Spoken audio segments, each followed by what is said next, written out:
Class का बच्चों सबसे सुंदर गद्यांश जो आज परीक्षा में पूछा गया है पहली शिफ्ट में ही, ठीक है बच्चों, पहली शिफ्ट में ही पूछा गया था कि बताइएगा संगति के प्रभाव को लेकर के बच्चों। इसी पंक्ति को मैंने उठाया, मुझे अच्छी लग, मैंने भी पहले इसको कितनी बार पढ़ा चुका हूं, ठीक है। बहुत सरल पेपर आ रहा है दोस्त, कल जब पेपर देने जाओगे तो देखना कि हिंदी आप 20 में से 20 करके आओगे, ठीक है, ये मेरा वादा है, लेकिन मन से करके आना, ठीक है। चलो, भानु के हाल विश्वनाथ साहनी जी बहुत अच्छे हैं। संगति का प्रभाव मानव किस पर पड़ता है? कपड़े पर पड़ता है, जीवन पर पड़ता है, डांस पर पड़ता है, विकास पर पड़ता है। क्या बारात में जाके डांस करेगा उस पर प्रभाव पड़ेगा? नहीं ना मेरे दोस्त, राइट आंसर होना चाहिए जीवन पर पड़ता है ना, बिल्कुल। तो आपका आंसर क्या होगा मेरे बच्चे? यहां पर आपका बी आंसर बिल्कुल सही है। संगति का प्रभाव, संगति जानते हैं अपना, जो हमारा जिसमें हम बैठते हैं, जिनके साथ हम खेलते हैं, जिनके साथ हम पढ़ते हैं, जिनके साथ हम रहते हैं, वो हमारी संगति होती है, ठीक है दोस्तों। फिर आया संगति का प्रभाव मानव जीवन पर अवश्य पड़ता है। मनुष्य एक सामाजिक डैश है बच्चों, क्या है? प्राणी है, रूप है, कार्य है, आधार है। तो आपको सब कुछ पता है, मनुष्य एक सामाजिक प्राणी होता है, ठीक है मेरे बच्चे।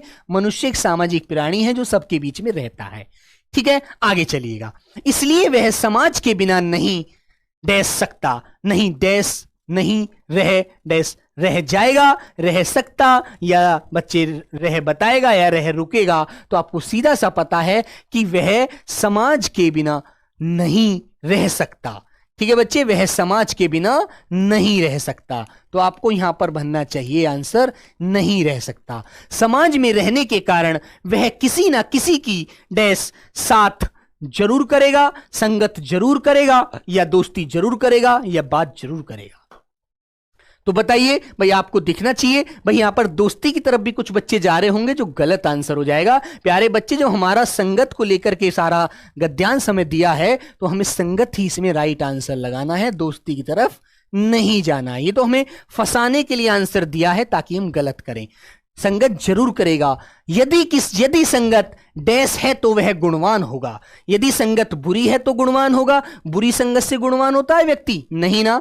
यदि संगत प्रतिकूल है तो गुणवान होगा। यदि संगत अच्छी है तो गुणवान होगा। यदि संगत छोटी है तो गुणवान होगा। तो प्यारे बच्चे, आपको कहना चाहिए यदि हमारा रहन सहन, हमारी संगत, हमारे जो यार दोस्त हैं वो अच्छे होंगे, उनसे हमें अच्छी विद्या मिलेगी, अच्छी सीख मिलेगी, अच्छे हम रहेंगे उनसे सीखेंगे भी, ये इतना घंटे पढ़ता है तो मैं भी इतने घंटे पढ़ूंगा ना।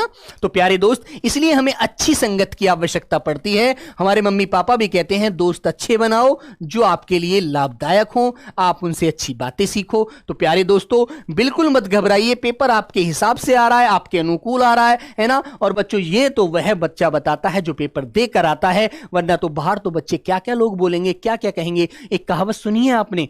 मैं आपको बता देता हूं। कहते हैं चंद्रमा की तरफ दुनिया धूल उड़ाती है, क्या वो गंदा हो जाता है? नहीं होता ना दोस्तों। तो वही चीज आप भी ध्यान रखिएगा, अपने मन से पढ़ते रहिएगा। दुनिया आपको भटकाएगी, क्या क्या कहेगी कि पेपर बड़ा हार्ड आ रहा है, ऐसा है वैसा है, हमारे मन को टेंशन मतलब तनाव देगी, हम परेशान होंगे। बच्चे, हमारे मन में मानसिक रूप से भी तनाव, शारीरिक रूप से तनाव, दोनों तरह से भरेंगे लोग कि यार बड़ा टफ पेपर है, मत दे के आना। दोस्तों, याद मत रखो उन चीजों को, बिल्कुल ध्यान मत दो, ठीक है। एक बच्चा कोई क्वेश्चन गलत बता रहा है, उसको एक बार चेक कराइएगा। ऊपर दिखा रहा है एक बालक, उसको चेक कर लेते हैं एक बार। चलो भाई, हाँ बताइए दोस्तों, 13 गलत कराया बेटा रोहित गुर्जर मेरे दोस्त। यदि देखो एक बार 13 नंबर क्वेश्चन पे आते हैं, ठीक है। चलो कोई बात नहीं, अभी तो क्लास में ही है। 13 नंबर क्वेश्चन पे आते हैं दोस्त, 13 नंबर को एक बार आंसर करते हैं। बता मेरे दोस्त, तेरी तरफ से क्या आंसर होगा इसमें, राइट बता चल।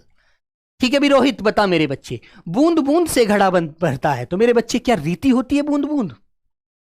बता, क्या बूंद बूंद रीति होती है? नहीं ना बेटे, बूंद की तो एक क्या होती है, एक बूंद की एक लिमिट होती है जो टप टप टप टप टप करके गिरती है, और दोस्त वह थोड़ी थोड़ी सी मात्रा में गिरती है। तो याद रखो, यही चीज तो हमें फंसाती है, या नहीं मानते मेरे बच्चे? परिमाण होगा, याद रखना, ठीक है। रीति नहीं है ये, ध्यान रखो। रीति होता है कोई तरीका, कोई लिहाज।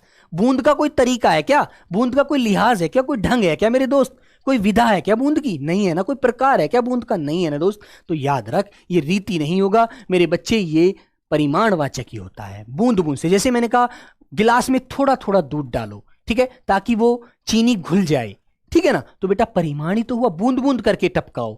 दवाई बूंद बूंद करके पिया करो बेटा, उसकी मात्रा होती है दवाई की, है ना। याद रख मेरे बच्चे, ठीक है मेरे भाई, बिल्कुल। क्वेश्चन नंबर 8 वाला बालक कहां है? एक 8 वाला बालक को भी बुलाओ जरा जल्दी से, ठीक है भाई। इसको भी देखते हैं। मेरे बच्चे बता इसका आंसर तू क्या बताना चाहता है। उपकार मानने वाला कृतज्ञ होता है दोस्त, उपकार मानने वाला कृतज्ञ होता है मेरे बच्चे। उपकार करने वाला जो होता है वो उपकारी होता है, याद रख।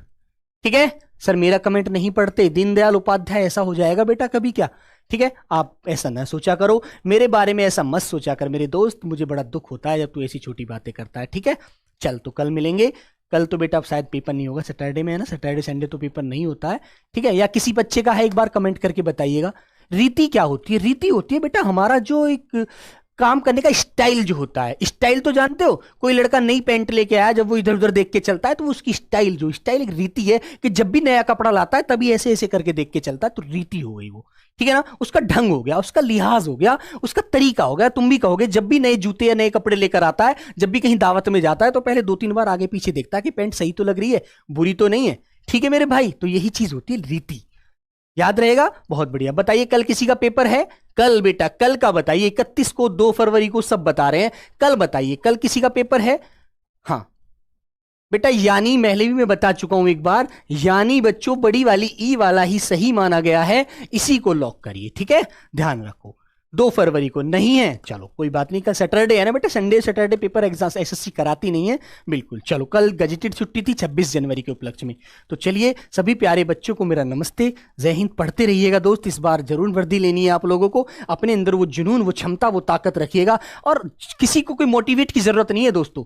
मोटिवेट होने के लिए अपने मम्मी पापा को देखा करो यार, वो कितनी मेहनत करते हैं हमारे लिए, हमें कितना मजबूर होकर के, कितनी परेशानियों को उठा करके पैसा देते हैं कि ले बेटा तू कोर्स खरीद ले, RWA पर चला जा, वहां से अंकित सर का कोर्स आया उसे ले ले और पढ़ ले, है ना, बोलते हैं ना। तो मेरे बच्चे उनकी तरफ देख लिया करो कि वो हमें कितना कष्ट सह करके पैसा कमा के देते हैं। तो बच्चे इसके लिए मोटिवेट होने की जरूरत है क्या? बिल्कुल नहीं। जब भी आपको मोटिवेट की जरूरत पड़े तो अपने मम्मी पापा, अपने भाई बहन, अपने घर में देखा करो कि हमारे हालात औरों की तुलना में कितने नीचे हैं हम लोग। हमारे पास अभी पैसा नहीं है, हम उनकी स्थिति में हम उनके बराबरी नहीं कर सकते, है ना। किसी बड़े लोग की शादी में जाते हैं तो अच्छे कपड़े वे लोग मिलते हैं, पहले लोग, हम पे कपड़े साधारण होते हैं। तो उस चीज से बेटा मोटिवेट होना चाहिए कि मुझे भी इतनी मेहनत करनी है कि अपनी मम्मी को भी अच्छी साड़ी पहनानी है, अपने मम्मी पापा को भी अच्छे पैंट शर्ट दिलाने, भाई को भी दिलाने, बहन को भी सूट दिलाना है। तो दोस्तों यही मोटिवेट है यार। ठीक है, मैं आपसे यही बोलता हूं। और दोस्तों एक बात याद रखना, नाकामयाबी की कोई आवाज नहीं होती। कहते हैं ना कि चलती का नाम गाड़ी होता है, खड़ी को खटारा कहते हैं दोस्तों। भले ही आपके पास BMW क्यों ना हो, यदि आपके पास अल्टो भी है और वो चलती है रोड पर तो आप सुपर हैं। और दोस्तों आपके पास मर्सिडीज खड़ी है और वो किसी काम की नहीं है तो बेटा वो खटारा है। इसलिए आप याद रखिएगा, अपने जीवन में आपको मेहनत स्वयं करके अपने आप को ऊपर लाना है सबसे। बेटा एक बात बता दूं, हंसी लेने वाली दुनिया हो जाती है, ठीक है ना। जब तक आदमी कामयाब नहीं होता तो यही कहते हैं कि अरे नहीं पढ़ता है, नहीं कामयाब कैसे होगा। और जब कामयाब हो जाते हैं ना तो वही कहता है अरे बहुत पढ़ता था यार, रात को नींद 2-2 बजे तक सोता नहीं था। ठीक है दोस्तों, ये दुनिया है, इसको मत सुनिएगा। अपनी मेहनत पर, अपने मम्मी पापा के मान सम्मान को समझते हुए, इज्जत को देखते हुए, समझते हुए अपनी मेहनत कीजिएगा और मजे लीजिएगा। और पढ़कर बेटा जो मन से पढ़ता है कामयाब जरूर होता है। कहते हैं भगवान के यहाँ अंधेर है बेटा, दिन देर होती है, अंधेर नहीं होती। ठीक है, याद रखो इस बात को। तो चलिए सभी प्यारे बच्चों को